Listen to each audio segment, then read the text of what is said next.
बदल जाबे का। माया ल बढ़ा के दीवानी बदल जाबे का। माया ल बढ़ा के दीवानी बदल जाबे का।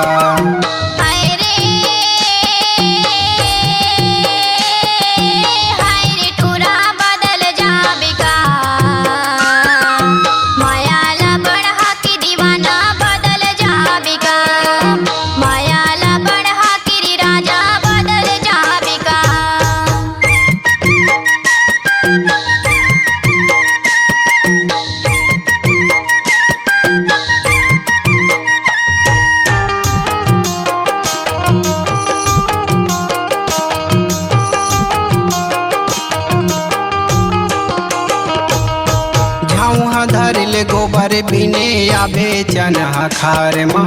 आबे चनहा खार मा रानी आबे चनहा खार मा। झाऊहा धरले गोबर बिने आबे चनहा खार मा। आबे चनहा खार मा गोरी आबे चनहा खार मा। माया दिबे माया लेबे नदिया के करार मटूरी बदल जाबे का। माया ल बढ़ा के दीवानी बदल जाबे का। माया ल बढ़ा के दीवानी बदल जाबे का।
वादा करे आहूँ कई के संझा दरिया पार माँ। संझा दरिया पार माँ गोरी संझा दरिया पार माँ।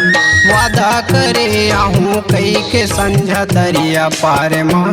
संझा दरिया पार माँ रानी संझा दरिया पार माँ। तोर कारण बैहा हो गए खोजे याद रात मटूरी बदल जाबे का। माया ल बढ़ा के दीवानी बदल जाबे का। माया ल बढ़ा के दीवानी बदल जाबे का।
टूरी बदल जाबे का। माया ल बढ़ा के दीवानी बदल जाबे का। माया ल बढ़ा के दीवानी बदल जाबे का।